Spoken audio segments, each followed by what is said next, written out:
Hello friends, hello जी, hello everybody, welcome welcome to the session. आज हम लोग यहाँ पे स्टार्ट कर रहे हैं टॉपिक, रिवीजन कर रहे हैं टॉपिक आईटीआर का। जो आईटीआर का टॉपिक है ये काफ़ी इंपॉर्टेंट है। आपके एग्ज़ाम के अंदर एक ही थ्योरी का क्वेश्चन आता है, वैसे तो सारे प्रैक्टिकल हैं, एक ही थ्योरी का क्वेश्चन आता है और वो थ्योरी का क्वेश्चन जो है वो इस चैप्टर में से होगा, आईटीआर में से होगा। कई बार टीडीएस के चैप्टर में से भी थ्योरी आती है, बट स्टिल टीडीएस का जो चैप्टर है वहाँ पे more of a case study based होता है, जहाँ पे आपको एक सिचुएशन क्रिएट करके देते हैं और फिर उसके ऊपर आपको एनालाइज करके बताना होता है कि टीडीएस के प्रोविजन अप्लाई होंगे या नहीं होंगे। लेकिन ये जो चैप्टर है यहाँ से प्योरली थ्योरेटिकल टॉपिक आपसे पूछे जाते हैं। तो आईटीआर का चैप्टर इस लिहाज से इंपॉर्टेंट है कि आपको यहाँ से क्वेश्चन ज़रूर मिलेगा और वो जो क्वेश्चन मिलेगा वो भी आपको थ्योरी का क्वेश्चन मिलेगा। आईटीआर का जो चैप्टर है इसके अंदर जो सेक्शंस हम लोगों को कवर करते हैं वो दो सेक्शंस हैं, section 139 and section 140।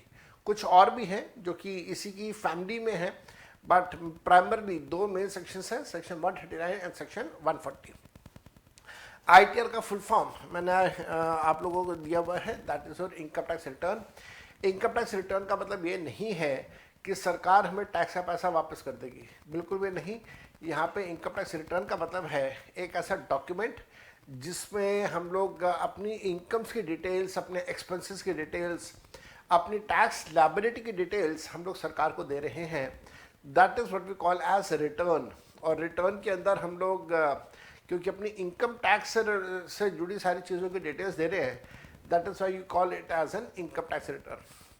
Income tax return जो है ये फाइनेंशियल ईयर ख़त्म होने के बाद, या आप ऐसे कहिए कि प्रीवियस ईयर ख़त्म होने के बाद आपको सबमिट करना होता है और ये हर एसएससी को सबमिट करना होगा, जिसके अंदर वो डिटेल दिया जाएगा इनकम्स का, एक्सपेंसेस का, टैक्स लायबिलिटी का, एडवांस टैक्स का, टीडीएस का, और इस तरह से बाकी हर चीज़ का डिटेल्ड इंफॉर्मेशन दी जाएगी टू द गवर्नमेंट। ये जो इन्फॉर्मेशन है ये इन्फॉर्मेशन ऑब्वियसली इन रिटर्न होना चाहिए, राइटिंग में होना चाहिए, और जब इसको राइटिंग में देना है तो उसके लिए एक स्टैंडर्डाइज फॉर्मेट तैयार किया गया है और इस स्टैंडर्डाइज फॉर्मेट को हम लोग बोलते हैं रिटर्न, या फिर you may simply say it as income tax return. तो you may say it as income tax return और you may say it as a return. Then आजकल अगर हम लोग बात करें, बहुत सारे अलग अलग फॉर्म्स यूज़ होते हैं, स्टैंडर्डाइज फॉर्मेट्स यूज़ होते हैं इनकम टैक्स रिटर्न के लिए। और आजकल ये जो अलग अलग तरह के फॉर्म्स यूज़ हो रहे हैं ये मेनली मिस्टर पी चिदम्बरम ने इंट्रोड्यूस करे थे when he was the finance minister. और ऐसा हम लोग बार बार सुन रहे हैं, अभी पीछे कुछ समय पहले सीवीडीटी ने ऐसा अनाउंस भी करा था that they are planning to merge all this forms into one single form. तो let us see when that happens, but जब भी होगा that will be very interesting. As of now जो आईटीआर के जो अलग अलग तरह के फॉर्म्स यूज़ होते हैं वो आईटीआर के अलग अलग तरह के फॉर्म्स कौन कौन से हैं। पहला फॉर्म है जिसको हम लोग बोलते हैं आईटीआर 1, जिसका नाम है सहज। इसका नाम रखा गया है, हालांकि हर फॉर्म का नाम नहीं है, सिर्फ दो फॉर्म्स ऐसे हैं जिनका नाम है। इस फॉर्म का नाम रखा गया है सहज। ये जो फॉर्म है ये फॉर्म यूज़ किया जाएगा एक इंडिविजुअल द्वारा जो इंडिया का रेसिडेंट है, आरओआर है, और अगर उसकी इनकम, टोटल इनकम 50 लाख रुपए के बराबर है, 50 लाख रुपए से कम है। इस इनकम के अंदर मेनली प्राइमरली उसकी सैलरी की इनकम हो, हाउस प्रॉपर्टी की इनकम हो, इनकम अदर सोर्सेज की हो, और साथ में एग्रीकल्चर इनकम हो 5,000 रुपये से कम या 5,000 रुपये के बराबर। लेकिन अगर ये कंडीशन सेटिस्फाई नहीं होती हैं तो फिर आप आईटीआर 2 पर जाते हैं। आईटीआर 2 अगेन एक इंडिविजुअल और एचयूएफ सबमिट करेगा जब उनके पास किसी भी प्रकार की कोई भी इनकम हो बिजनेस एंड प्रोफेशन को छोड़ के। जिनके पास बिजनेस एंड प्रोफेशन की इनकम है, मेरे जैसे लोग जो हैं, हम लोगों को आईटीआर 3 यूज़ करना होता है। We can use ITR 3 for disclosure of all type of incomes including the income of business and profession. जो लोग बिजनेस एंड प्रोफेशन में प्रिज्यूम्ड इनकम का कंसेप्ट फॉलो कर रहे हैं under section 44AD, 44ADA, 44AE, जो प्रिज्यूम्ड इनकम फॉलो कर रहे हैं और अगर उनकी टोटल इनकम 50 लाख रुपए से कम या 50 लाख रुपए के बराबर है तो फिर वो ITR 4 यूज़ कर सकते हैं, और ITR 4 का नाम रखा गया है सुगम। अब चाहे सहज हो या सुगम हो, इसको हम लोग अंग्रेजी भाषा में बोलते हैं इजी। तो ITR 1 भी इजी है, ITR 4 भी इजी है, आप इसको ऐसे समझ सकते हैं। Then ITR 5 has to be filled up by individual, by HUF company, जिसको ITR 7 फाइल नहीं करना है। ITR 6 जो है वो फाइल करेगा कोई भी कंपनी जो सेक्शन 11 और सेक्शन 12 का एग्जेम्पशन क्लेम नहीं करता होगा। दैट मीन्स वो चैरिटेबल ऑर्गेनाइजेशन ना हो, NPA ना हो। और उसके बाद आता है ITR 7। ITR 7 हर वो व्यक्ति यूज़ करेगा कंपनी को इंक्लूड करके जिसको ITR सबमिट करना है अंडर 139 4A या 4B या 4C या 4D, जैसे कि हॉस्पिटल्स हैं, न्यूज़ एजेंसीज हैं, चैरिटेबल ट्रस्ट्स हैं, पॉलिटिकल पार्टीज़ हैं, यूनिवर्सिटीज़ हैं, ये लोग सब ITR 7 यूज़ करते हैं। मैंने आप लोगों को क्लास के अंदर भी कहा था, आज फिर कह रहा हूँ कि आपको ये सारे फॉर्म्स याद नहीं करने हैं, आपसे एक्सपेक्टेड नहीं है एग्ज़ाम के अंदर कि आप ये सारी चीज़ें रिप्रोड्यूस कर सकें वहाँ पे। देन हमारे पास जो पहला मेन सेक्शन आता है वो आता है सेक्शन 139 सब सेक्शन 1। ये सेक्शन हमें बताता है compulsory filing of ITR file करना ज़रूरी किस किस के लिए है, कंपलसरी किस किस के लिए है, उसके बारे में यहाँ पे ये बात की जाती है। जो कंपलसरी फाइलिंग है, ये कंपलसरी फाइलिंग किसके लिए होगी? हर कंपनी के लिए कंपलसरी है, हर पार्टनरशिप फर्म के लिए कंपलसरी है कि ये लोग अपनी ITR सबमिट करें। और ये जब अपनी ITR सबमिट करेंगे, कंपलसरी है, तो वो कंपलसरी देखा जाएगा irrespective of the level of income. तो इनकम का लेवल कुछ भी हो, इनकम ज़्यादा है, इनकम कम है, इनकम का लेवल कुछ भी हो, हर सिचुएशन में ITR फाइल करना है कंपनी को, पार्टनरशिप फर्म को। लेकिन अगर हम लोग इंडिविजुअल्स की बात करें, अगर हम लोग HUF की बात करें, AOP BOIs के बारे में बात करें, आर्टिफिशियल जुडिशियल पर्सन्स के बारे में बात करें, तो इन सब के लिए ITR फाइल करना कंपलसरी है अगर इनमें से कोई एक कंडीशन सेटिस्फाई हो जाए। अब ये जो कंडीशंस हैं, बहुत सारी अलग अलग कंडीशंस हैं, मैंने चीज़ों को थोड़ा सा आसान करने के लिए उन कंडीशंस को अलग अलग हेडिंग्स में, अलग अलग कैटेगरीज में डिवाइड किया हुआ है। जैसे कि एक हेडिंग मैंने आपको दिया हुआ है इनकम क्राइटेरिया। इनकम क्राइटेरिया क्या है कि साहब अगर किसी की इनकम एक पर्टिकुलर लेवल से ज़्यादा है तो उसके लिए ITR फाइल करना कंपलसरी हो जाता है। तो अगर total income basic exemption limit से ज़्यादा है, what is basic exemption limit? अगर कोई व्यक्ति स्लैब 1 में फॉल करता है तो 2,50,000 रुपये, स्लैब 2 के लिए 3 लाख रुपये, स्लैब 3 के लिए 5 लाख रुपये, और अगर कोई न्यू टैक्स रिजीम फॉलो कर रहा है तो वहाँ पे भी 2,50,000 रुपये की लिमिट लगाई गई है। तो अगर किसी की total income basic exemption limit से ज़्यादा है तो उस केस में उसको ITR फाइल करना ज़रूरी है। जब यहाँ पे हम लोग टोटल इनकम कैलकुलेट करते हैं तो टोटल इनकम कैलकुलेट करते समय आप लोगों को कुछ ध्यान रखना होगा। पहला, 80C से लेके 80U के जो डिडक्शंस हैं, उन डिडक्शंस को लेस करना अलाउ नहीं किया जाता है। तो दैट मीन्स हम लोग यहाँ पे बात कर रहे हैं किसके बारे में? हम लोग यहाँ पे बात कर रहे हैं टोटल इनकम के बारे में, नहीं, रादर ग्रॉस टोटल इनकम के बारे में। इसी प्रकार से सेक्शन 10 सबसेक्शन 38 का एग्जेम्पशन नहीं दिया जाता। ये सेक्शन पहले हुआ करता था, आजकल इस सेक्शन को खत्म कर दिया गया है, इट हैज़ बीन ओमिटेड। जो एग्जेम्पशंस हैं कैपिटल गेन्स के, जो एग्जेम्पशंस हैं कैपिटल गेन्स के section 54, 54B, D, EC, F, G, GA, GB, ये जो एग्जेम्पशंस हैं कैपिटल गेन्स के, ये भी अलाउ नहीं किए जाएंगे। तो कैपिटल गेन्स के एग्जेम्पशन देने से पहले सेक्शन 1038 जो कि ऑब्सोलीट हो चुका है, उससे पहले, और 80C से 80U का जो डिडक्शन है उससे पहले जो भी आपके पास अमाउंट आएगा उसको हम लोग बोलेंगे आपका टोटल इनकम। तो primarily we are focusing on gross total income. Then हमारे पास दूसरा क्राइटेरिया आता है, that is a foreign assets criteria. Foreign assets criteria किसके बारे में बात करता है? ये कहता है कि अगर कोई इंडिविजुअल या HUF इंडिया में ROR है और उसके पास पूरे साल में किसी भी टाइम पे अगर उसके पास कोई ऐसा एसेट था जो कि इंडिया से बाहर था, किसी भी प्रकार का कोई भी एसेट हो सकता है, देन अगर उसके पास किसी फाइनेंशियल इंस्टीट्यूशन के अंदर कोई एंटिटी उसका कोई फाइनेंशियल इंटरेस्ट है किसी एंटिटी के अंदर जो इंडिया से बाहर है, जैसे कि हो सकता है इंडिया से बाहर कोई पार्टनरशिप फर्म हो, उसके अंदर वो पार्टनर हो, कोई कंपनी है, कंपनी के अंदर उसके पास शेयर्स हैं, और इस तरह से कोई भी फाइनेंशियल इंटरेस्ट अगर उसके पास है किसी एंटिटी में जो कि इंडिया से बाहर है, तो फिर इंडिया में ITR सबमिट करना ज़रूरी होगा अगर उसका स्टेटस इंडिया में है ROR का। देन इसी प्रकार से अगर हम लोग यहाँ पे और बात करें कि अगर कोई साइनिंग अथॉरिटी है उसके पास कोई ऐसा अकाउंट है, बैंक अकाउंट है जो कि इंडिया से बाहर लोकेटेड है, और उस बैंक अकाउंट में अगर उसके पास कोई साइनिंग अथॉरिटी है तो इंडिया में रिटर्न फाइल करना ज़रूरी है। अगर कोई एसेट इंडिया से बाहर लोकेटेड है जिसके अंदर उसको बेनिफिशियरी इंटरेस्ट मिला हुआ है, दैट मीन्स एसेट है तो किसी और के नाम पे, लेकिन उस एसेट को एक्वायर करने के लिए पैसा इस एसएससी का यूज हुआ है, और उस एसेट से जो भी बेनिफिट्स आएंगे वो भी इस एसएससी के हैं, लेकिन उस एसेट की जो ओनरशिप है ऑन पेपर वो किसी दूसरे के नाम पे है। इसे हम लोग बोलते हैं बेनिफिशियरी इंटरेस्ट।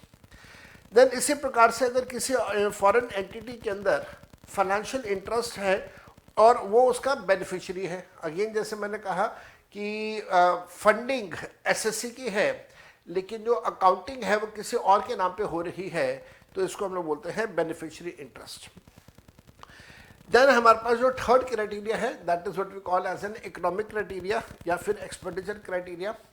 अगर कोई डिपॉजिट किया गया है किसी अमाउंट का जो कि 100 लाख रुपए से, दैट इज 1 करोड़ से ज़्यादा का है, एक या एक से ज़्यादा करंट अकाउंट के अंदर इन अ बैंक।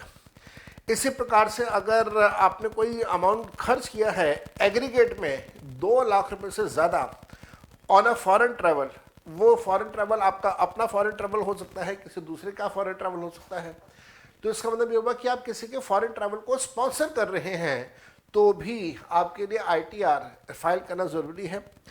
इसी प्रकार से अगर आप इलेक्ट्रिसिटी कंज्यूम करते हैं और आपका इलेक्ट्रिसिटी के बिल की पेमेंट पूरे साल का मिला के 1 लाख रुपए से ज़्यादा का है तो फिर आपके लिए ITR फाइल करना ज़रूरी हो जाता है। इसी प्रकार से अभी कुछ टाइम पहले नया रूल इंट्रोड्यूस किया गया था, रूल 12AB, जिसके अंदर कुछ कंडीशंस और दी गई थी। ये बेसिकली बिजनेस एंड प्रोफेशन से रिलेटेड है। अगर एक व्यक्ति बिजनेस एक्टिविटी कर रहा है और उसका टर्नओवर उस बिजनेस एक्टिविटी से 60 लाख रुपए से ज़्यादा है, अगर वो प्रोफेशनल एक्टिविटी कर रहा है और उस प्रोफेशनल एक्टिविटी से उसका टर्नओवर 10 लाख रुपए से ज़्यादा है, या फिर अगर उस व्यक्ति के ऊपर TDS या TCS काटा गया है और TDS और TCS जो काटा गया है वो 50,000 रुपये से ज़्यादा या 50,000 के बराबर का TDS TCS काटा गया है, तो ITR फाइलिंग उसके लिए भी कंपलसरी है। सीनियर सिटीजन के केस में ये वाला जो अमाउंट है 50,000 की जगह 25,000 रुपये मान लिया, आई एम सॉरी मैं उल्टा बोल गया, 50,000 रुपये सीनियर सिटीजन्स के लिए है और जो नॉन सीनियर सिटीजन्स हैं उनके लिए वो लिमिट 25,000 रुपये की रखी गई है फॉर TDS एंड TCS। इसी प्रकार से अगर किसी भी व्यक्ति ने अपने सेविंग्स अकाउंट के अंदर पैसा डिपॉजिट किया है और वो पैसा डिपॉजिट किया है 50 लाख रुपए से ज़्यादा पूरे साल का मिला के, तो ITR फाइलिंग कंपलसरी हो जाती है। मैंने इन सारे पॉइंट से रिलेटेड आपको कुछ एग्जाम्पल्स क्लास में लिखवाए थे। अनीशा का एक एग्जाम्पल मैंने आपको दिया हुआ है, देन इससे आगे कुछ और एग्जाम्पल्स भी हैं, सुधा नाम का भी कुछ एग्जाम्पल मैंने आपको दिया हुआ है। तो आप इन एग्जाम्पल्स को देखिए और इन एग्जाम्पल्स को देखेंगे तो आपको सारी चीज़ें बहुत अच्छे से याद आएंगी, और अगर आपको कोई डाउट्स आते हैं तो यू शुड बी बिना हेजिटेशन के you should be asking your doubts from me. तो उसके बाद ये जो आपको ये एक बार पता चल गया कि आपको ITR फाइल करनी है या नहीं करनी है, तो अब आपको ये सीखना है कि अगर आपको ITR फाइल करनी है तो उसका ड्यू डेट क्या रहेगा, कब तक आपको ITR फाइल कर देना चाहिए। उसके लिए ड्यू डेट्स गिवन है सेक्शन 139 सब सेक्शन 1 के अंदर। ये सेक्शन कहता है कि साहब due date will be 30th of November, लेकिन ये 30th नवंबर वाली ड्यू डेट हमारे सिलेबस का पार्ट नहीं है। वैसे हल्का सा आपको बता देता हूँ कि जो 30th नवंबर की ड्यू डेट है ये इस्तेमाल उस सिचुएशन में होती है जहाँ पे कोई एक ऐसे व्यक्ति है जिसको ट्रांसफर प्राइसिंग की रिपोर्ट सबमिट करनी होती है। ट्रांसफर प्राइसिंग क्या होता है, रिपोर्ट क्या होती है, ये हमारे सिलेबस का पार्ट नहीं है, फाइनल्स में जाके हम लोग करेंगे। देन दूसरी ड्यू डेट हमारे पास आती है 31 ऑफ अक्टूबर की। ये जो 31 ऑफ अक्टूबर है, ये 31 ऑफ अक्टूबर हर कंपनी के लिए है, चाहे उसका ऑडिट होता है या ऑडिट नहीं होता है। और साथ साथ में कोई भी ऐसा व्यक्ति जो कंपनी नहीं है, मे बी सोल प्रोप्राइटर है, एचयूएफ है, पार्टनरशिप फर्म है, अगर उसके अकाउंट्स का ऑडिट करवाना ज़रूरी है according to the condition given under section 44AB, तो ऐसे केस में ऑडिट करवाना अगर ज़रूरी है तो आईटीआर सबमिशन ज़रूरी है, और आईटीआर सबमिशन 31 अक्टूबर तक करना होगा। अगर कोई वर्किंग या नॉन वर्किंग पार्टनर है किसी पार्टनरशिप फर्म का, और अगर पार्टनरशिप फर्म के अकाउंट्स का ऑडिट करवाना ज़रूरी है, तो पार्टनर के लिए भी ड्यू डेट हमारे लिए बन जाता है 31 ऑफ अक्टूबर। देन अगर एक पार्टनरशिप फर्म है जो कि सेक्शन 5A के हिसाब से गवर्न हो रही है, 5A is basically Portugal civil rule, और पोर्चुगल सिविल कोड के हिसाब से अगर कोई गवर्न हो रहा है in the state of Goa, Daman and Diu and so on, तो वहाँ पे ड्यू डेट हमारे पास 31 ऑफ अक्टूबर की है। और उस जो मेंबर है उस पार्टनरशिप फर्म का, उसके स्पाउस के लिए भी ड्यू डेट 31 ऑफ अक्टूबर रखी गई है। इसके पीछे का रीजंस मैं आपको क्लास के अंदर बता चुका हूँ। देन जो इन सारे पॉइंट्स में कवर नहीं हो रहा है उन सब के लिए ड्यू डेट 31 जुलाई की है। जैसे मैं अगर अपनी बात करूं, मैं इनमें से किसी भी एक पॉइंट पे कवर नहीं होता हूं तो मेरे लिए ड्यू डेट 31 जुलाई की है। मेरी वाइफ जो है गवर्नमेंट जॉब में है तो उनके लिए भी ड्यू डेट 31 जुलाई की है, क्योंकि ऊपर की किसी भी पॉइंट में वो कवर नहीं होते हैं। देन मैंने आपके साथ section 5A income tax act का पूरा डिस्कस किया था, जो कि इस बार का एक लेटेस्ट अमेंडमेंट था, तो इसे हमें ज़रूर करके जाना चाहिए। देन मन में बात आती है कि साहब अगर हमने अपनी ITR ड्यू डेट तक सबमिट नहीं करा है तो क्या होगा। अगर आप अपनी ITR ड्यू डेट तक सबमिट नहीं करते हैं तो आपको ये सारे कॉन्सिक्वेंसेस फेस करने होंगे। क्या क्या कॉन्सिक्वेंसेस हैं? SSC को अपने लॉसेस का कैरी फॉरवर्ड करना अलाउ नहीं किया जाएगा। अगर आप सेक्शन नंबर 80 पढ़ते हैं तो सेक्शन 80 तो ये बात बोलता है कि लॉसेस को कैरी फॉरवर्ड करना है तो ITR फाइल करना ज़रूरी है till the due date given under section 139 sub section 1। इसके दो एक्सेप्शन केसेस हैं। एक्सेप्शन केस है हाउस प्रॉपर्टी का लॉस, और दूसरा है हमारे पास अनअब्जॉर्ब्ड डेप्रिसिएशन। साथ साथ में ध्यान रखिएगा कि SSC अगर अपनी ड्यू डेट तक रिटर्न फाइल नहीं करता है और ड्यू डेट के बाद रिटर्न फाइल करता है तो उसके ऊपर एक सिंपल इंटरेस्ट चार्ज होगा। उसके ऊपर एक सिंपल इंटरेस्ट चार्ज होगा at the rate of 1% per month. At the rate of 1% per month का एक सिंपल इंटरेस्ट चार्ज होगा फॉर द डिले, और उसका सेक्शन है सेक्शन 234। इसके साथ साथ में डॉक्टर प्रणय रॉय का जो जजमेंट है दिल्ली हाई कोर्ट का और उसके बाद सुप्रीम कोर्ट का, वो जजमेंट आप याद रखिए हमेशा। डॉक्टर प्रणय रॉय के केस में पहले दिल्ली हाई कोर्ट ने और फिर सुप्रीम कोर्ट ने ये बात बोली कि साहब मान लीजिए अगर आप अपनी टैक्सेस सारे पे कर चुके हैं और सिर्फ रिटर्न फाइलिंग आपकी पेंडिंग है, तो फिर आपके ऊपर किसी भी प्रकार का कोई 234A का इंटरेस्ट नहीं लगेगा।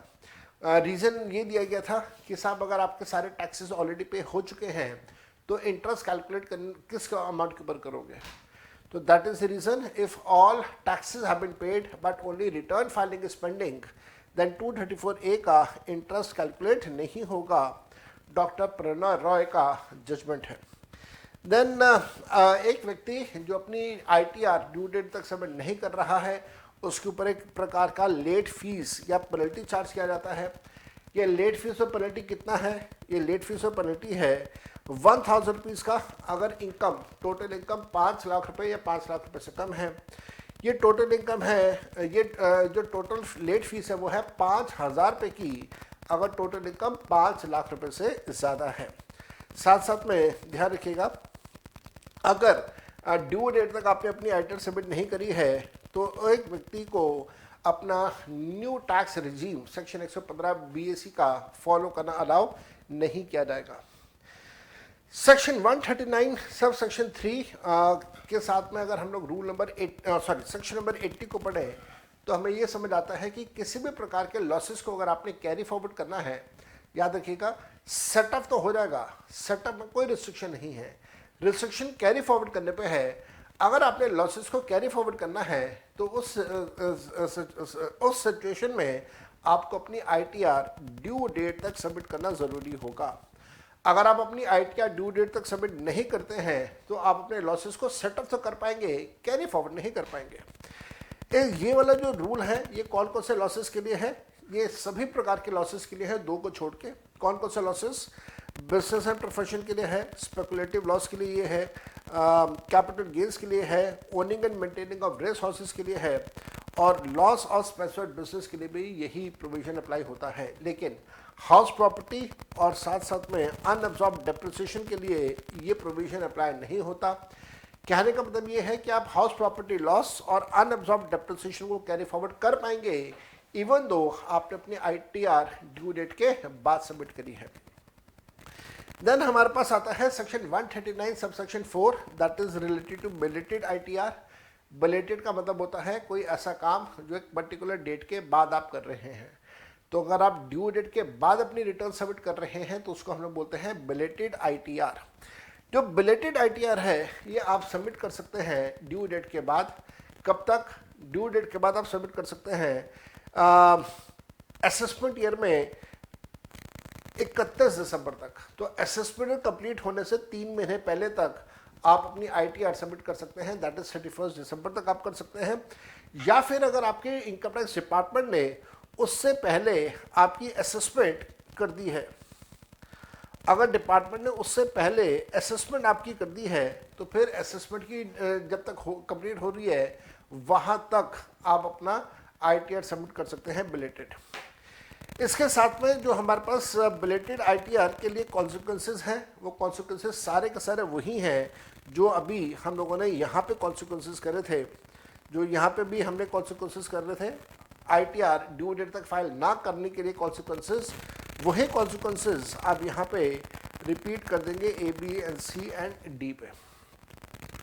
डिवाइस आईटीआर सबमिट करने के बाद अगर आपको लगता है कि आपने कोई इन्फॉर्मेशन इन आईटीआर में देनी थी, आपसे मिस हो गया, या आप कोई इन्फॉर्मेशन जो आपने दी वो एक्यूरेट इन्फॉर्मेशन नहीं है, उसमें कुछ गलती है और आप उस गलती को ठीक करना चाहते हैं, या जो इन्फॉर्मेशन आपसे छूट गई है वो इन्फॉर्मेशन आप दोबारा देना चाहते हैं, तो ऐसे सिचुएशन में आप अपनी आईटीआर दोबारा से सबमिट कर सकते हैं, but with in a particular time frame. जब आप अपनी आईटीआर दोबारा से सबमिट करते हैं तो उसको हम लोग बोलते हैं revised ITR, that is what we call as revised ITR. जो रिवाइज्ड आईटीआर है ये फाइल किया जा सकता है ओरिजिनल रिटर्न के लिए भी और बिलेटेड के लिए भी। आप बिलेटेड रिटर्न को भी रिवाइज करना चाहते हैं, आप रिवाइज कर सकते हैं with in a particular time frame. वो टाइम फ्रेम क्या है? वो टाइम फ्रेम है 31 ऑफ दिसंबर। 31 ऑफ दिसंबर यहाँ पे दिया होगा मैंने ज़रूर समहाउ, अरे ऐसे कैसे? आप 31 दिसंबर तक अपना आईटीआर को दोबारा से रिवाइज करना चाहते हैं तो आप रिवाइज कर सकते हैं, कोई उसके ऊपर रिस्ट्रिक्शंस नहीं है। आईटीआर रिवाइज करने के लिए आपके ऊपर कोई पेनल्टी नहीं है, कोई लेट फीस नहीं है, और आईटीआर आप रिवाइज कर सकते हैं which is the earlier of 31 of December या फिर completion of assessment by the department. ITR जब आप रिवाइज कर देते हैं तो आपकी रिवाइज आईटीआर का स्टेटस ये रहता है कि it always replaces your original ITR that you have filed. तो जो भी आपने आईटीआर इससे पहले फाइल करा था उसको रिप्लेस कर दिया जाता है, मान लिया जाता है कि वो रिप्लेस हो गया है, और इस हिसाब से हम लोग फिर आगे चलते हैं। आपकी ओरिजिनल आईटीआर को विड्रॉ मान लिया जाता है कि आपने ओरिजिनल आईटीआर विड्रॉ कर लिया है, और जो भी रिवाइज आईटीआर है ये माना जाता है कि उसी दिन आपने सबमिट करी है जिस दिन आपने ओरिजिनल आईटीआर सबमिट करी थी। ये बात थ्योरेटिकली तो है, लेकिन अब प्रैक्टिकली जब हम लोग रियल लाइफ में जाते हैं और वेबसाइट के ऊपर बैठ के रिवाइज रिटर्न फाइल करते हैं तो वो पोर्टल ये पॉइंट नंबर सी को नहीं मानता है। तो ये क्यों ऐसा है मेरे समझ के बाहर की बात है। देन हमारे पास अगला कंसेप्ट है कि साहब जब आपने आईटीआर सबमिट करना है तो आईटीआर सबमिशन के टाइम पे आपने कौन कौन से पर्टिकुलर्स, कौन कौन से डाटाज आपने सबमिट करने हैं। सेक्शन 139 सब सेक्शन 6 कहता है कि साहब जब कभी भी आप अपना आईटीआर सबमिट करेंगे तो कुछ स्पेसिफाइड केसेस के अंदर आपको ये सारा डाटा साथ में देना होगा along with filing of ITR. कौन कौन सा डाटा है आपको बताना होगा कि आपकी कौन कौन सी इनकम ऐसी है जो कि एग्जेम्प्टेड इनकम है। आपको बताना होगा कि कौन कौन से एसेट्स आप ओन कर रहे हैं और उनकी क्या वैल्यू है। आपको बताना होगा कि आपके बैंक अकाउंट्स कौन कौन से हैं, कहाँ कहाँ पे हैं और उनकी डिटेल्स क्या हैं। आपको अपने क्रेडिट कार्ड की डिटेल्स बतानी होंगी। अगर आप एक पर्टिकुलर लिमिट से ज़्यादा एक्सपेंसेस कर रहे हैं तो उन एक्सपेंसेस की डिटेल्स आपको देनी होंगी। और इस प्रकार की कोई और इन्फॉर्मेशन अगर डिपार्टमेंट चाहता है आपसे तो आपको वो डिपार्टमेंट की कही हुई बात मान के इन्फॉर्मेशन सबमिट करना होगा। अगर कोई एक पर्सन ऐसा है जो बिजनेस एंड प्रोफेशन एक्टिविटी कर रहा है तो उसको कुछ और एक्स्ट्रा डिटेल्स देनी होंगी। क्या क्या डिटेल्स देनी होंगी सेक्शन 139(6)A हमें बताता है। ये कहता है कि साहब ऑडिट रिपोर्ट देना ज़रूरी होगा सेक्शन 44(A)(B) के हिसाब से। आपको बताना होगा कि आपका बिजनेस का स्टाइल क्या है, लोकेशन क्या है। स्टाइल से हमारा मतलब है कि क्या आपका बिजनेस सोल प्रोप्राइटरशिप में चल रहा है, पार्टनरशिप फर्म के तौर पे चल रहा है, कंपनी के तौर पे चल रहा है, आपके बिजनेस का स्टेटस क्या है, करेक्टर क्या है, आपको वो बताना होगा। और लोकेशन आपको साथ में देना होगा। आपका मेन प्लेस ऑफ बिजनेस कहाँ पे है, हेड ऑफिस कहाँ पे है और उसकी कौन कौन सी ब्रांचेस कहाँ कहाँ पे हैं, इनकी डिटेल्स आपको देनी होंगी। अगर एक व्यक्ति पार्टनर है किसी पार्टनरशिप फर्म के अंदर, बिजनेस एंड प्रोफेशन की एक्टिविटी कर रहे हैं तो सभी पार्टनर्स का नाम और एड्रेस बताना होगा। अगर एओपी बीओआई का केस है तो आपको सभी मेंबर्स का नाम और एड्रेस बताना होगा। डिफेक्टिव आईटीआर का सेक्शन हम लोगों ने किया था section 139 sub section 9। Defective ITR कब बन जाएगी, आपकी आईटीआर को डिफेक्टिव आईटीआर कहा जाएगा अगर इनमें से कोई भी एक कंडीशन सेटिस्फाई हो जाती है। तो बहुत सारी कंडीशंस हैं, अगर कोई एक कंडीशन भी सेटिस्फाई हो गई तो आपकी आईटीआर डिफेक्टिव आईटीआर मान ली जाएगी। कंडीशंस क्या क्या हैं। पहला, आपको अपने सारे कॉलम स्टेटमेंट्स एनेक्सेस को प्रॉपर्ली फिल करना है। अगर आपने उसे प्रॉपर्ली फिल नहीं करा है तो आपकी आईटीआर को डिफेक्टिव आईटीआर मान लिया जाएगा। दूसरा, आपको अगर अपने अकाउंट्स का ऑडिट करवाना है तो ऑडिट रिपोर्ट सबमिट करना ज़रूरी है। अगर आपने अपनी ऑडिट रिपोर्ट सबमिट नहीं करी है तो आपकी आईटीआर डिफेक्टिव आईटीआर मान ली जाएगी। आपको अपने टैक्सेस की पेमेंट की डिटेल्स देना ज़रूरी है। अगर आप अपने टैक्सेस की पेमेंट की डिटेल नहीं दे रहे हैं, सेल्फ असेसमेंट टैक्स की डिटेल नहीं दे रहे हैं, टीडीएस एडवांस टैक्स की डिटेल्स अगर आप नहीं दे रहे हैं तो आपका आईटीआर डिफेक्टिव आईटीआर मान लिया जाएगा। इसी प्रकार से अगर आपकी सोल प्रोप्राइटरशिप फर्म है तो सोल प्रोप्राइटर के बैंक अकाउंट के डिटेल्स और साथ साथ में उसका जो कैपिटल अकाउंट है उसके डिटेल्स देना ज़रूरी है। अगर आपका बिजनेस पार्टनरशिप फर्म के तौर पर चल रहा है, एओपी बीओआई के तौर पर चल रहा है तो सभी पार्टनर्स और सभी मेंबर्स के जो कैपिटल अकाउंट्स हैं उनकी डिटेल सबमिट करना आपके लिए ज़रूरी है। साथ साथ में अगर आपकी आईटीआर डिफेक्टिव आईटीआर है तो जो भी आपका असेसिंग ऑफिसर है, इनकम टैक्स ऑफिसर है, वो आपको डिफेक्ट इन्फॉर्म करेगा। किसको इन्फॉर्म करेगा? एसएससी को। और फिर एसएससी को 15 दिन का टाइम दिया जाता है जिसके अंदर उसे अपने सारे के सारे आईटीआर के डिफेक्ट्स को रेक्टिफाई करना होगा। सारे आईटीआर के रिटर्न्स को रेक्टिफाई करें और अगर आप रेक्टिफाई नहीं कर रहे हैं तो मान लिया जाएगा कि आपने अपनी आईटीआर कभी फाइल करी ही नहीं है। It will be assumed as if you have not submitted your ITR. Then इसके साथ में हम लोगों ने सेक्शन 139A पढ़ा था, that was related to permanent account number। मैंने आपको परमानेंट अकाउंट नंबर की कोडिंग बताई थी, हालांकि इसकी कोई ज़रूरत नहीं थी बट स्टिल रियल लाइफ में आपके काफ़ी काम आती है, इस वजह से मैंने आपको इसकी कोडिंग बता दिया था। मैंने आपको ये कहा था कि साहब पैन नंबर, कुछ सिचुएशंस में आपके पास पैन नंबर होना ज़रूरी है। अगर पैन नंबर नहीं है तो you must apply for pan. ऐसे कौन कौन से केसेस हैं? अगर पैन नहीं है और कुछ सिचुएशंस में पैन कंपलसरी है तो पैन के लिए अप्लाई करना आपके लिए ज़रूरी होगा। अगर इनमें से कोई एक कंडीशन सेटिस्फाई हो जाती है तो अब ये कंडीशंस क्या हैं? पहली कंडीशन है कि जो टोटल इनकम है वो बेसिक एग्जम्पशन लिमिट से ज़्यादा है। ऐसे सिचुएशन में पैन नंबर होना ज़रूरी है, नहीं है तो 31 मई ऑफ द असेसमेंट ईयर तक, दैट मीन्स प्रीवियस ईयर खत्म होने के बाद 31 मई तक एप्लीकेशन दे दीजिए और पैन अप्लाई करने के लिए एप्लीकेशन दे दीजिए। अगर एक एसएससी ऐसा है जो कि कोई बिजनेस एंड प्रोफेशनल एक्टिविटी कर रहा है और उस बिजनेस एंड प्रोफेशनल एक्टिविटी से उसका टर्नओवर 5 लाख से ज़्यादा का है, तो फिर उसको एप्लीकेशन देना होगा पैन के लिए टिल 31 मार्च।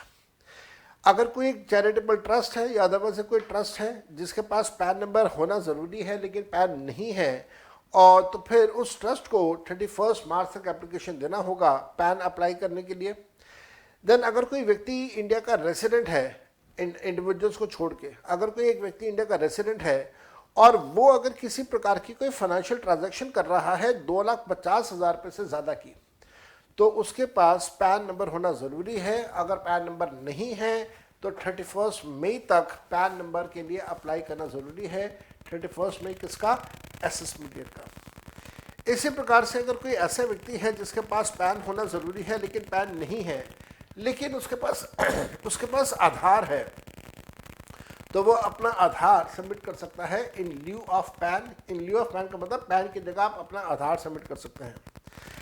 कुछ ऐसे ट्रांजैक्शंस हैं जहां पे पैन नंबर आपको मेंशन करना ज़रूरी होगा। That means whenever you are undertaking these transactions you need to mention your PAN, you need to inform your PAN whenever you are undertaking these kind of transactions. कौन कौन से transactions की बात कर रहे हैं? Sale and purchase of immovable property, आपके पास कोई इमूवेबल प्रॉपर्टी, आप उसका सेल परचेज करते हैं जहाँ पे सेल कंसिडरेशन या उसकी स्टैम्प ड्यूटी वैल्यू 10 लाख रुपए से ज़्यादा की है, तो पैन नंबर उस ट्रांजेक्शन में मेंशन करना ज़रूरी है। अगर आप सेल परचेज करते हैं किसी मोटर व्हीकल का, जहाँ पे 2 व्हीलर्स एंड 3 व्हीलर्स को छोड़ के बाकी मोटर व्हीकल्स की बात आती है, तो इररिस्पेक्टिव ऑफ द वैल्यू आपके पास पैन नंबर होना ज़रूरी है। देन अगर आप किसी बैंक में फिक्स डिपॉजिट्स कर रहे हैं for the amount exceeding 50,000 rupees, there is mandatorily requirement to have a PAN. Then अगर आप कोई सिक्योरिटीज़ का सेल परचेज करते हैं for a transaction amount greater than 1 lakh rupees, अगर आप कोई बैंक अकाउंट खोल रहे हैं except savings account, that means अगर आप कोई करंट अकाउंट वगैरह खोल रहे हैं तो उसके लिए आपको पैन नंबर होना ज़रूरी है। अगर आप कोई कैश की पेमेंट कर रहे हैं किसी होटल में या किसी रेस्टोरेंट में और वो अमाउंट 50,000 से ज़्यादा है तो कैश ज़रूरी है, पैन नंबर ज़रूरी है। अगर आप किसी बैंक में जाके अपना बैंकर्स चेक बनवाते हैं या डिमांड ड्राफ्ट बनवाते हैं जिसकी वैल्यू 50,000 से ज़्यादा की है, तो पैन आपके लिए ज़रूरी है। अगर आप किसी बैंक अकाउंट के अंदर किसी एक सिंगल अकाउंट में एक बार में 50,000 से ज़्यादा का कैश जमा करवा रहे हैं तो आपके लिए पैन नंबर होना ज़रूरी है। अगर आप क्रेडिट कार्ड इशू करवाना चाहते हैं और उसके लिए अगर आपने एप्लीकेशन दिया है तो आपके पास पैन नंबर होना ज़रूरी है, और पैन इन्फॉर्म करना भी आपके लिए ज़रूरी है इन सभी ट्रांजेक्शन्स में। अगर आप कोई इंश्योरेंस प्रीमियम पे कर रहे हैं जिसका अमाउंट 50,000 से ज़्यादा है, पैन नंबर इन्फॉर्म करना आपके लिए ज़रूरी है। इसी प्रकार से अगर आप ज्वेलरी का सेल परचेज करते हैं for the value exceeding 2 lakh रुपए, तो पैन नंबर इन्फॉर्म करना आपके लिए ज़रूरी होगा। डीमैट अकाउंट खुलवाते हैं, पैन नंबर आपके लिए ज़रूरी है। अगर आप डिबेंचर्स का सेल परचेज करते हैं for the amount exceeding 50,000 rupees, तो आपके लिए अगेन पैन नंबर ज़रूरी है।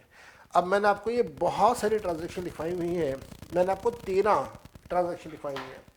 ये 13 की 13 याद रखना थोड़ा सा मुश्किल है, मैं ये बात मानता हूँ, बट कोशिश करिएगा इनमें से 5-7 याद ज़रूर कर लें। आपके एग्ज़ाम के अंदर हो सकता है कि थियोरेटिकल क्वेश्चन आ जाए और आपको कह दिया जाए कि कोई 5 ट्रांजैक्शन ऐसे बता दो जहाँ पे पैन होना ज़रूरी है, या फिर अदरवाइज आपके पास एक लिस्ट आ जाए और आपसे पूछा जाए कि बताओ इनमें से कौन कौन से सिचुएशंस में पैन होना ज़रूरी है। एमसीक्यू में भी ऐसे क्वेश्चन आ सकते हैं, तो इसको करके जाइएगा, आपने बिल्कुल भी इसे छोड़ना नहीं है। देन पैन नंबर और आधार, पैन नंबर और आधार और दोनों की लिंकिंग काफ़ी ज़्यादा इम्पॉर्टेंट कंसेप्ट है। इसमें ये कहा गया कि ऐसा कोई भी व्यक्ति जो कि आधार लेने के लिए एलिजिबल है, उसको अपना आधार नंबर मेंशन करना ज़रूरी होगा अपनी आईटीआर फाइल करते समय, 2017 के बाद, जुलाई 2017 के बाद, तो अभी हम लोग 2023 में हैं, 6 साल हो गए इस बात को। साथ साथ में अगर उसको अपना पैन के लिए अप्लाई करना है, एप्लीकेशन देनी है पैन के लिए, तो भी उसके पास अपना आधार ज़रूरी है। अगर एक व्यक्ति ऐसा है जिसने आधार अप्लाई कर दिया है, तो फिर जो आधार अप्लाई करते समय आपको एनरोलमेंट आईडी मिलता है, वो इन्फॉर्म करना आपके लिए ज़रूरी हो जाएगा। मान लीजिए एक व्यक्ति है जो कि आधार भी होल्ड कर रहा है, पैन भी होल्ड कर रहा है, तो उसको अपना आधार और अपना पैन लिंक करवाना होगा, और ये लिंकिंग ज़रूरी है, ये लिंकिंग ज़रूरी है 2023 तक। ये लिंकिंग ज़रूरी है 2023 तक। हालांकि यहाँ पर अगर आप ध्यान से देखें तो मार्च 2022 लिखा हुआ है, मार्च 2022 तक ये लिंकिंग आधार और पैन के ज़रूरी थी, लेकिन उसके बाद इन्होंने कहा कि अगर आप मार्च 22 तक नहीं कर पा रहे हैं तो हम आपको 1 साल का ग्रेस दे रहे हैं, लेकिन लेट फीस चार्ज करेंगे। लेट फीस के साथ आप अपने उसको लिंकिंग कर दीजिए। लेट फीस कितनी है? 30 जून तक लेट फीस थी 500 रुपये की, और उसके बाद 30 जून के बाद 31 मार्च 2023 तक ये लेट फीस का अमाउंट है 1000 रुपये का। और 31 मार्च 2003 के बाद आपका जो पैन है वो इनऑपरेटिव हो जाएगा, उसे ब्लॉक कर दिया जाएगा। आप उस पैन को यूज़ करके बहुत सारी ट्रांजैक्शंस नहीं कर पाएंगे। साथ साथ में इस बात का ध्यान रखिएगा कि कुछ ऐसे केसेस हैं जहाँ पे आधार कंपलसरी नहीं है। तो जहाँ पे आधार कंपलसरी नहीं है वहाँ पे आधार और पैन की लिंकिंग भी आपस में कंपलसरी नहीं होगी। ऐसे कौन कौन से केसेस हैं? ऐसे कौन कौन से केसेस हैं? पहला, ऐसा कोई भी व्यक्ति जो असम, जम्मू कश्मीर या मेघालय का रेसिडेंट है, नॉन रेसिडेंट है अगर वो इंडिया का, अगर वो इंडिविजुअल ऐसा है जिसकी उम्र 80 साल से ज़्यादा है, या फिर वो इंडिविजुअल इंडिया का नॉन सिटीजन है, इनमें से कोई एक कंडीशन अगर है तो पैन और आधार की लिंकिंग ज़रूरी नहीं होगी। आपको अपनी ITR पे साइन करना ज़रूरी है। कौन साइन करेगा? साइन करने को बोलते हैं वेरिफिकेशन। आपको ये बता देता हूँ, आपको वैसे पता भी है, फिर भी एक बार दोबारा बता देता हूँ कि जब कभी भी हम लोग अपना कोई ऑफिशियल डॉक्यूमेंट सबमिट करते हैं तो वहाँ पे ऑफिशियल डॉक्यूमेंट में बॉटम पे एक स्टेटमेंट लिखी होती है।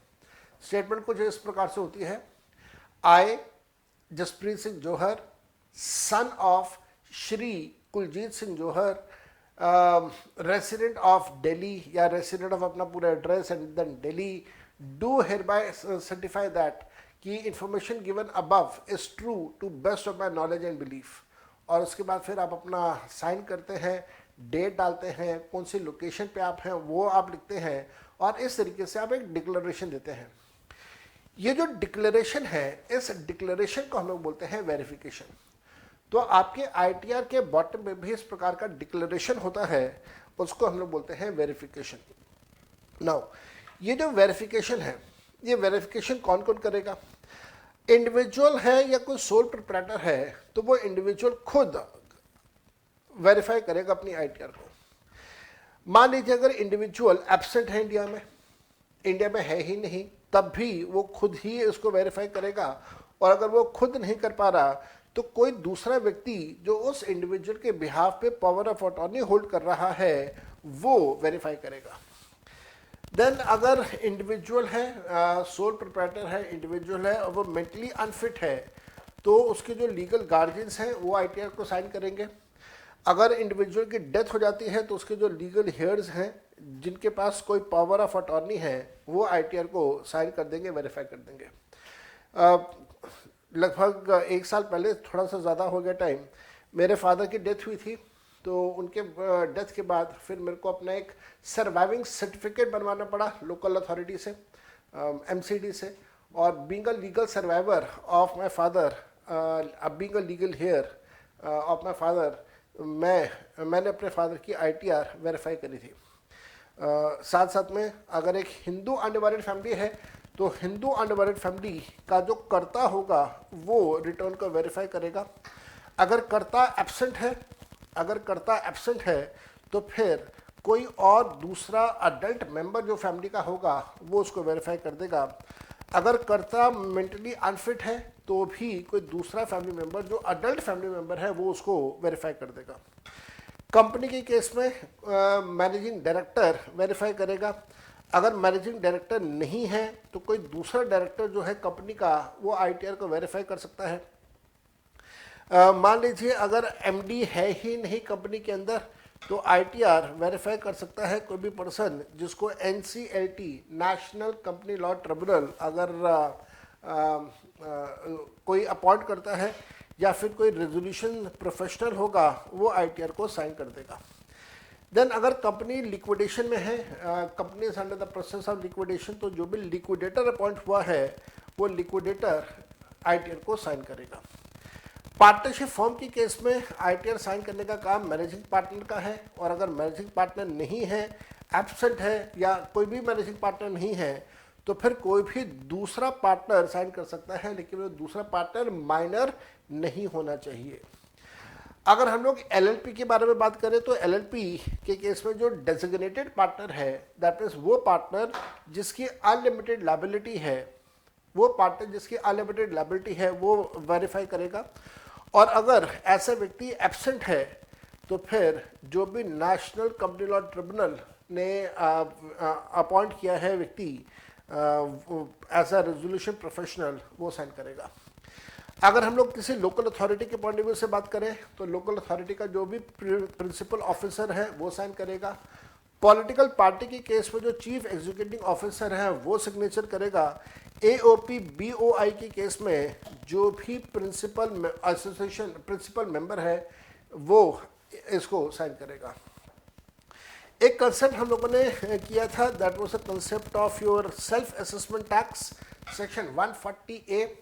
आप अपनी इनकम टैक्स रिटर्न सबमिट करने से पहले अपनी टोटल इनकम कैलकुलेट करिए, उस टोटल इनकम के ऊपर टैक्स लायबिलिटी कैलकुलेट करिए। टैक्स लायबिलिटी में से अपने टीडीएस और एडवांस टैक्स की जो पेमेंट्स आपने करी हैं वो लेस कर दीजिए। अगर अभी भी टैक्स का अमाउंट ड्यू बनता है तो वो टैक्स का अमाउंट आपका आईटीआर सबमिशन से पहले डिपॉजिट हो जाना चाहिए। इसके ऊपर इंटरेस्ट लगेगा 234C का एंड 234B का। बी पे कंडीशन है 90% वाली, तो इंटरेस्ट के साथ ये अपना ये पैसा जमा करवाएंगे। इस पूरे कंसेप्ट को हम लोग बोलते हैं self assessment tax section 140A। इसके साथ साथ में जब हम लोग वो रूल नंबर 114BA के बारे में बात करनी थी, वो हमारे से पहले मिस हुआ था तो मैंने बाद में उसको रिपीट करा था। और फिर उसके बाद आखिरी कंसेप्ट हमारे पास आया था that was a concept of updated ITR. बहुत बहुत इंपॉर्टेंट है अपडेटेड आईटीआर, आपके एग्जाम में आने की प्रोबेबिलिटी बहुत इंपॉर्टेंट है। 139(8)A और उसके साथ में रूल नंबर 14C। देखिए हमें अपनी आईटीआर 31 दिसंबर तक सबमिट कर देनी चाहिए along with the late fee. 31 दिसंबर तक भी अगर हम लोग अपनी आईटीआर सबमिट नहीं कर पाते हैं तो उसके बाद हमारे पास सिर्फ एक ही तरीका बचता है अपनी रिटर्न सबमिशन का, that is your updated ITR, और कोई तरीका नहीं है। तो अगर कोई व्यक्ति ऐसा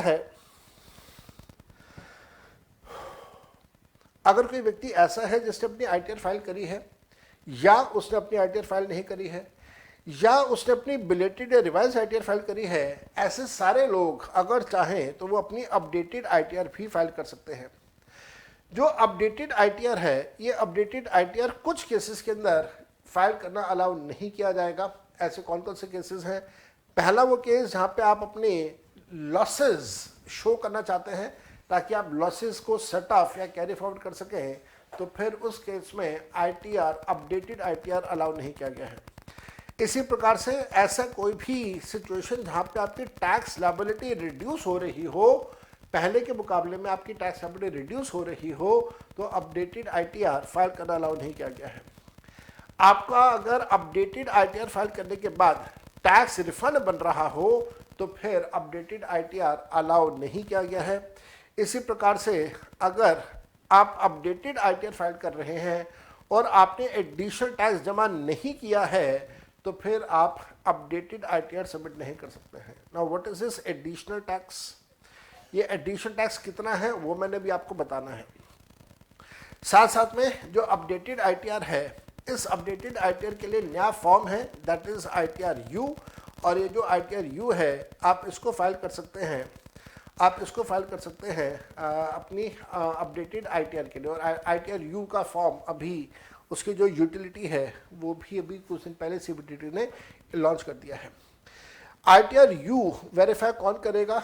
ITR-U वेरीफाई कुछ इस प्रकार से होगा कि अगर इंडिविजुअल है, HUF है, पार्टनरशिप फर्म है, AOP, BOI, local authority, artificial judicial person है, जिनके अकाउंट्स का ऑडिट है, या फिर कोई कंपनी या पॉलिटिकल पार्टी है, तो वहाँ पे डिजिटल सिग्नेचर के थ्रू आप अपनी ITR-U को वेरीफाई कर सकते हैं। लेकिन इनके अलावा बाकी जितने भी केसेस हैं वहाँ पे आप ITR-U फाइल कर दीजिए और उसके बाद आपको ITR-V का फॉर्म आगे बैंगलोर सबमिट करना होगा, जो प्रोसेसिंग ऑफिसर है।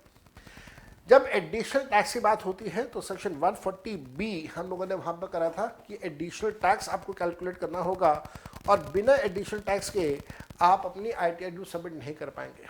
ये एडिशनल टैक्स कितना होगा? एडिशनल टैक्स जो होगा ये 25% होगा आपकी टैक्स लायबिलिटी प्लस सरचार्ज का, और इसके अंदर आपने health, education, cess, interest 224 ABC का फी लगाना है। ये एडिशनल टैक्स 25% का कब होगा? जब आप असेसमेंट ईयर ख़त्म होने के बाद, या ऐसे मैं बोल दूं कि अगर आप असेसमेंट ईयर ख़त्म होने के बाद 12 महीने के अंदर अंदर अपनी ITR-U सबमिट कर रहे हैं, दैट मीन्स असेसमेंट ख़त्म होने के बाद 1 साल के अंदर अंदर अगर आप अपनी ITR-U सबमिट कर रहे हैं तो आपको 25% एडिशनल टैक्स पे करना होगा। लेकिन मान लीजिए अगर आप असेसमेंट ईयर ख़त्म होने के बाद 2 साल, रादर मैं ऐसे बोल दूं 1 साल के बाद, लेकिन 2 साल के अंदर अंदर अगर आप अपनी ITR-U सबमिट कर रहे हैं from the end of the assessment year, तब आपको अपना एडिशनल टैक्स देना होगा 50% का। और आप अपने नोट्स में देखिएगा मैंने आपको इससे रिलेटेड प्रैक्टिकल क्वेश्चन भी दिया हुआ है। प्रैक्टिकल क्वेश्चन भी मैंने आपको इससे रिलेटेड करवाया हुआ है और बहुत अच्छा प्रैक्टिकल क्वेश्चन करवाया हुआ है, जिससे आपको एक बहुत अच्छा आइडिया मिल जाता है कि आप किस तरीके से, किस प्रकार से अपनी ITR-U को यूज़ करेंगे और अपनी एडिशनल टैक्स लायबिलिटी आप किस तरीके से कैलकुलेट करेंगे। तो ये पूरा चैप्टर था आपका ITR का। इसके अंदर जो सबसे ज़्यादा इंपॉर्टेंट है वो हमारा टॉपिक कौन सा? वो सबसे ज़्यादा इंपॉर्टेंट टॉपिक है हमारे पास ITR-U का। बिल्कुल भी मिस मत कीजिएगा, अच्छे से कीजिएगा। I wish you best of luck for your upcoming examination, और मेरे को पूरी उम्मीद है कि हमारे एग्ज़ाम के अंदर ये वाला टॉपिक ज़रूर ज़रूर ज़रूर पूछा जाएगा। किसी भी तरह के डाउट्स अगर आपके हैं तो मेरे को ज़रूर अप्रोच कीजिएगा, बिना किसी हेजिटेशन के, बिना किसी झिझक के। Till the time I meet you again, bye bye and take very good care of yourself, enjoy yourself, best of luck.